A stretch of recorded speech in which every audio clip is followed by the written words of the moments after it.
EA Sports.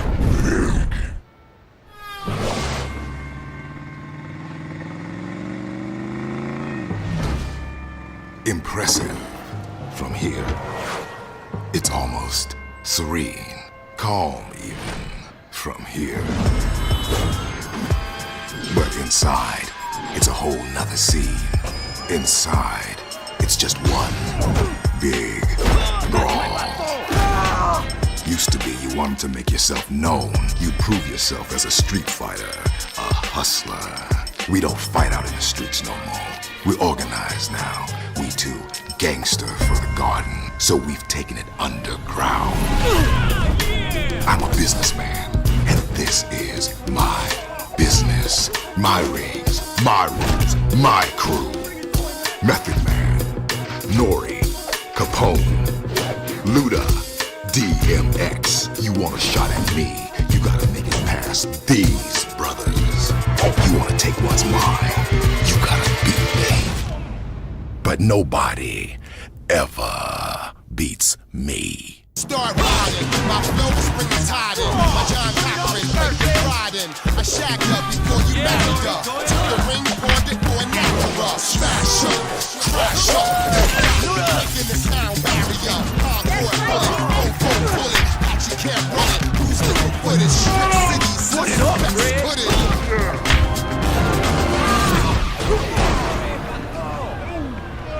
Take it to him. Def Jam Vendetta.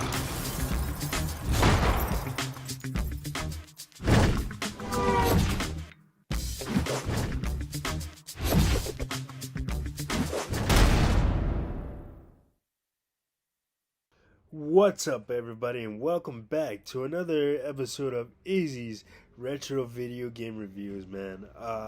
And we are gonna jump right into it this week. No BS. We are gonna be talking about one of my all-time favorite video games. And we are flashing the clock back 20 years, man.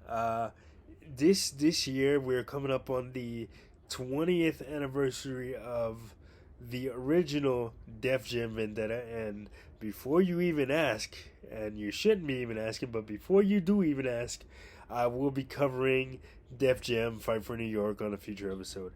I mean, it's only right. I mean, come on. But for right now, we're going to talk about Def Jam Vendetta, the original. So Def Jam Vendetta dropped on April 1st, 2003 for the PlayStation 2 and GameCube. And man, what a massive success it was. So Def Jam Vendetta was originally supposed to be, I believe it or not, as crazy as this might sound, Electronic Arts had a deal with WCW, World Championship Wrestling, to produce a number of video games. They did WCW Mayhem, followed by the horrendous WCW Backstage Assault, and then in 2003 they were supposed to produce WCW Mayhem Part 2 for the PlayStation 2. I mean, it was ready. It was already in development, but ultimately ended up getting scrapped, and what do you call it? So Electronic Arts, still having that licensing deal to make a wrestling game, decided, what if we took the engine from No Mercy and put it with the AKI engine, and as they called it, and what if we put it with rappers? What if we put our rappers in the video game rather than WWE or any other wrestling companies licensed wrestlers? So that's essentially where Def Jam Vendetta came from. The idea of Def Jam Vendetta came from. So man, you had just pretty much every huge rapper at the time. you had DMX, you had Ludacris, you had freaking Scarface, you had Method Man, Redman, what do you call it, man? Just a whole host of rappers in the game. Keith Murray, Ghostface Killer, just everybody, every rapper, every hot rapper that you could think of at the time was in the game. And you also had you also had Funkmaster Flex, who's a very popular DJ here in New York, hot on radio station Hot 97. He was he's in the game too. Just and you had guys from previous EA Sports big franchise, NBA Street in the game. You had Drake, not the rapper Drake. There is a white dude named Drake that was in NBA Street. That's also in Def Jam Vendetta, and you had characters that were specific to the game. In addition to some rappers, you had Nine. You had oh geez, just Manny. You had D Mob, who was the boss character of the game. You had a bunch of good-looking ladies in the game, and just so many memories of it.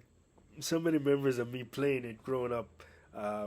When it came out, I remember when it came out, I was hype as all hell for this, because being both a huge fan of professional wrestling and hip hop, and you marry those two things together, and you get like the awesome game out of it that Def Jam Vendetta was, and still is. It's just, you can't ask for a more perfect combination. What do you call it? It was, and like I said, it played so similar to No Mercy, which was a very, very easy game to pick up and play. You had your weak grapples, you had your strong grapples, you had your weak grapples, strong grapples, some submission grapples. Each character had a set of moves associated with grapples, along with a blazing move, which is essentially their signature or special move. When you fill up the blazing meter, you hit the button, and then I think you do a strong grapple, and then you flick the right analog stick, and then bam, the blazing move. You can execute the blazing move. So yeah, and then you had the story mode, which you have to face the boss D Mob, and have to face the boss D Mob because he's you used to work for him, and now you kind of want to forge your own path, and he sends all his people after you to kind of take you out because you kind of betrayed him, and his thing is nobody ever beats me, and it's cool. So after you beat D Mob at the end of the game, you get to use him as an unlockable character, and then other unlockables include the ladies that I just mentioned, and then the gallery where you see where you unlock the real life pictures of the ladies that they used as models for the game, and those are some fine ass women. Let me tell you. But man, just so many memories. The worst part about the story mode is that last. I want to say like it's the second to last match, or maybe the last match before you face D Mob.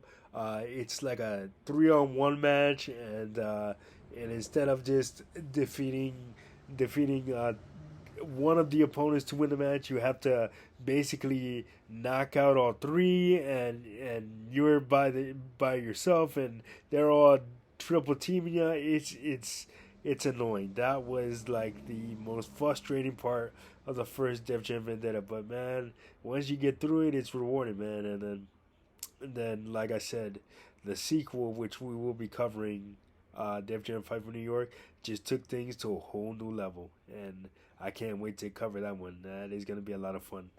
But man, that is gonna do it for this ever. Oh, and but no.